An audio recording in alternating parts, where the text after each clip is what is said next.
जय हिंद प्यारे साथियों, मैं प्रीति स्वागत करती हूँ आप सभी का।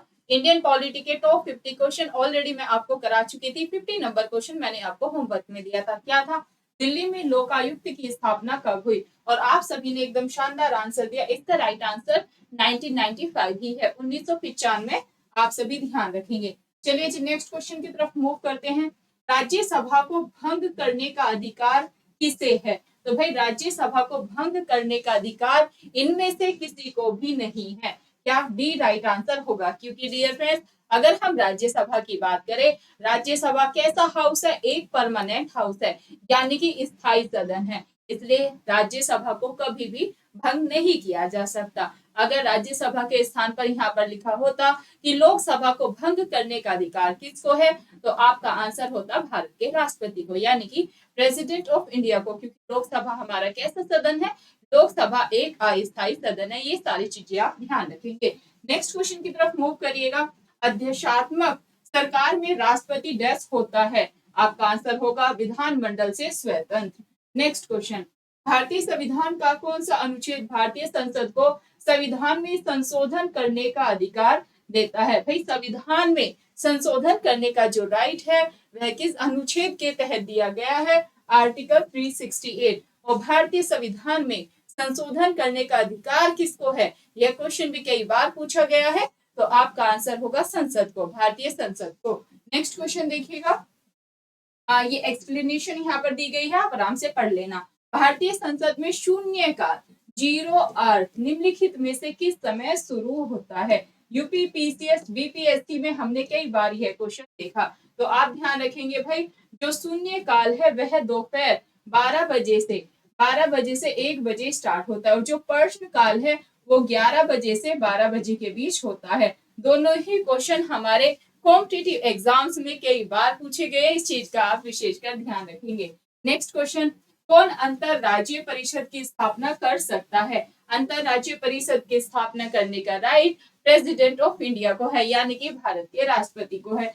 नेक्स्ट क्वेश्चन, किस रिट का शाब्दिक अर्थ है हम आदेश देते हैं? भाई ये है मैंडेमस का। मैंडेमस का जो अर्थ होता है वो है हम आदेश देते हैं। ऑलरेडी एग्जाम में पूछा गया प्रश्न। नेक्स्ट क्वेश्चन देखिएगा, इसका एक्सप्लेनेशन यहाँ पर आप आराम से पढ़ लेना।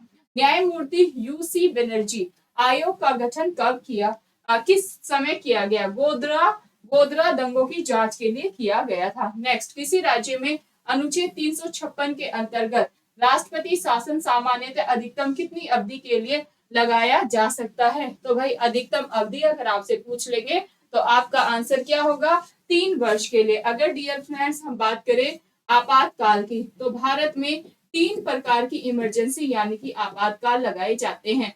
कौन कौन से हैं भाई? नेशनल इमरजेंसी, NA लिखो, नेशनल NE लिखो पहले। नेशनल इमरजेंसी यानी कि राष्ट्रीय आपातकाल किस अनुच्छेद के तहत? 252 के तहत लगाया जाता है। NE लिखेंगे, SE लिखे आप। क्या लिखेंगे? SE यानी कि स्टेट इमरजेंसी 356 के तहत लगाई जाती है राज्य आपातकाल। और FE लिखेंगे, FE यानी कि फाइनेंस इमरजेंसी, ये 360 के तहत लगाई जाती है, यानी कि वित्तीय आपातकाल। और यह क्वेश्चन भी कई बार पूछा गया है। भारत में अब तक कितनी बार वित्तीय आपातकाल लगा है? तो आपका आंसर होगा भारत में अब तक एक बार भी वित्तीय आपातकाल नहीं लगा है। यह क्वेश्चन ऑलरेडी पूछा गया है। सॉरी, नेक्स्ट क्वेश्चन देखो। लोकतांत्रिक विकेंद्रीकरण की योजना करने वाली समिति का क्या नाम है? और इसका जो राइट आंसर है वो है बलवंत राय मेहता समिति। नेक्स्ट क्वेश्चन, राष्ट्रपति के त्यागपत्र की सूचना उपराष्ट्रपति किसको देता है? भाई अगर राष्ट्रपति को त्यागपत्र देना है, उसकी सूचना उपराष्ट्रपति किसको देता है? लोकसभा अध्यक्ष को देता है। नेक्स्ट क्वेश्चन, गोवा को 25वां राज्य का दर्जा कब दिया गया था? और इसका राइट आंसर यहाँ पर 30 मई 1987 हो जाता है। गोवा की बात करें, भारत का सबसे छोटू स्टेट कौन सा है? गोवा है। नेक्स्ट क्वेश्चन देखिएगा, भारत के प्रथम राष्ट्रपति कौन थे? भाई भारत के प्रथम राष्ट्रपति की बात करें, फर्स्ट प्रेसिडेंट ऑफ इंडिया, तो वो थे doctor Rajendra Prasad. Next question देखें, संविधान निर्माण कार्य में कुल व्यय कितना हुआ था? यह क्वेश्चन न जाने कितनी बार हमारे कॉम्पिटिटिव एग्जाम्स में पूछा गया है। तो इसका जो राइट आंसर है वो हो जाता है 63,96,729 रुपए। नेक्स्ट क्वेश्चन, संविधान सभा के स्थायी अध्यक्ष के रूप में किसे निर्वाचित किया गया था? संविधान सभा के जो स्थायी अध्यक्ष थे डियर फ्रेंड्स, वो थे डॉक्टर राजेंद्र प्रसाद। और अस्थायी अध्यक्ष का नाम आप सभी हमें ऑफलाइन कमेंट करके बताइएगा। नेक्स्ट क्वेश्चन देखो, संविधान सभा के प्रारूप समिति के सदस्यों की संख्या कितनी थी? तो आप ध्यान रखेंगे 7 थी। कितनी थी?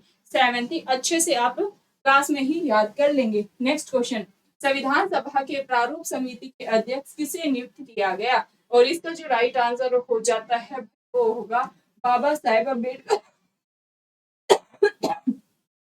प्रारूप समिति के अध्यक्ष आपसे पूछेंगे तो बाबा साहेब अम्बेडकर आंसर लगाना है। भारत के प्रथम मुख्य न्यायाधीश कौन थे? यह क्वेश्चन न जाने कितनी बार पूछा गया है हमारे कॉम्पिटिटिव एग्जाम में। भारत के जो प्रथम मुख्य न्यायाधीश थे डियर फ्रेंड्स, वो एच.जे. कार्निया थे। नेक्स्ट क्वेश्चन, लोकसभा के प्रथम अध्यक्ष कौन थे? और यह क्वेश्चन न सिर्फ एसएससी बल्कि पीसीएस का भी फेवरेट क्वेश्चन है। और राइट आंसर गणेश वासुदेव मावलंकर हो जाता है। संविधान सभा के संवैधानिक सलाहकार पद पर किसकी नियुक्ति की गई थी? संविधान सभा के संवैधानिक सलाहकार। तो इसका राइट आंसर आप हमें होमवर्क में देंगे। देखते हैं कितने स्टूडेंट ऑफलाइन कमेंट करेंगे। सन 1600 में अंग्रेजों द्वारा भारत में किस कंपनी का गठन किया गया था? और इसका जो राइट आंसर है वो क्या हो जाता है? ईस्ट इंडिया कंपनी में। ईस्ट इंडिया कंपनी का गठन 1600 में हुआ था। नेक्स्ट, 1960 के पश्चात निम्न राज्यों का गठन किया गया, इनका गठन का सही क्रम क्या है? तो इसका जो राइट आंसर है भाई 3-1-4-2 हो जाता है। 3-3-1-4-2 3, यानी कि पहले नागालैंड का गठन हुआ, फिर हरियाणा का हुआ, फिर मेघालय का और फिर सिक्किम राज्य का गठन हुआ। भाषा के आधार पर सर्वप्रथम गठित किए जाने वाला राज्य कौन सा था? भाषा के आधार पर डियर फ्रेंड्स आंध्र प्रदेश राज्य का गठन हुआ था। किसका? आंध्र प्रदेश राज्य। संविधान भारतीय संघ को क्या नाम प्रदान करता है? भाई संविधान भारत को इंडिया अर्थात भारत नाम कर प्रदान करता है। ये चीज आप ध्यान रखेंगे। भारत में राजनीतिक शक्ति का प्रमुख स्रोत क्या है? भारत में भाई राजनीतिक शक्ति का जो प्रमुख स्रोत है वो है जनता। कौन है भाई? जनता है। ये चीज आप ध्यान रखेंगे। नेक्स्ट क्वेश्चन, निम्नलिखित में से किसको संविधान की आत्मा कहा गया? मौलिक अधिकार को, राज्य के नीति निर्देशक तत्व, प्रस्तावना या फिर न्याय निरीक्षण। और ये है डियर फ्रेंड्स आपके होमवर्क का क्वेश्चन। सभी स्टूडेंट हमें ऑफलाइन कमेंट करके आंसर देंगे। और प्रस्तावना, भारतीय संविधान की प्रस्तावना के बारे में आप डिटेल में भी लिखेंगे, क्योंकि मैंने ऑलरेडी आपको अच्छे से प्रस्तावना को समझा रखा है। प्रस्तावना एक ऐसा टॉपिक है जहाँ से हमारे हर कॉम्पिटिटिव एग्जाम में बार बार क्वेश्चंस पूछे जाते हैं। जिस भी टॉपिक में आपको डियर फ्रेंड्स दिक्कत है आप हमें ऑफलाइन कमेंट करके वो भी बताइएगा कि मैम हिस्ट्री का ये आप टॉपिक करा दे, पॉलिटी का ये टॉपिक करा दे, ज्योग्राफी का ये टॉपिक करा दे। जो भी टॉपिक आप बोलेंगे वही टॉपिक आपको अपलोडेड मिल जाएगा क्लास में। और क्लास कैसी लगी वो भी अपना फीडबैक आपने जरूर देना है। वीडियो को शेयर करें ज्यादा से ज्यादा। चैनल पर नए हैं तो याद से आप चैनल को सब्सक्राइब करेंगे। बहुत बहुत धन्यवाद आप सभी का।